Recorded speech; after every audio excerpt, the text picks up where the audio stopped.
করিতদার কাছে নিমডাঙ্গাল জঙ্গলে কেউ বা কারা এই কুকুরটিকে ফেলে যায়। তারপর আমাদের গ্রুপ সদস্য বান্টি এবং সন্দীপ কুকুরটিকে রেস্কিউ করে আমাদের কাছে নিয়ে আসে। আমাদের ঘরে আসার পর সে এক বালতি জলে মুখ চুবিয়ে অস্বাভাবিকভাবে জল খেতে থাকে।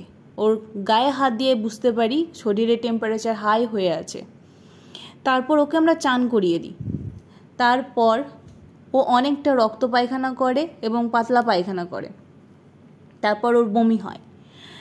কুকুরটির শারীরিক কন্ডিশন দেখে বোঝা যায় দীর্ঘদিন ধরে ওর ওপর অত্যাচার করা হয়েছে, ওকে খাবার দেওয়া হয়নি, তার সঙ্গে ওর ইন্টেস্টাইন ইনফেকশনও হয়ে রয়েছে। জানি না এর আগে যেখানে কুকুরটি ছিল সেখানে ওর ওপর কী ধরনের অত্যাচার হয়েছে।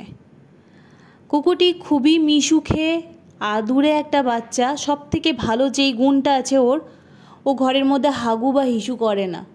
ওকে বাইরে না নিয়ে গেলে ও হাগু হিসু করে না। এই মিশু খেয়ে অসহায় বাচ্চাটির জন্য একটি ভালো পরিবার চাই। সিউড়ির মধ্যে কেউ যদি ইচ্ছুক হন একে অ্যাডপ্ট করতে অবশ্যই আমাদেরকে জানান। ওর ভালোবাসার দরকার।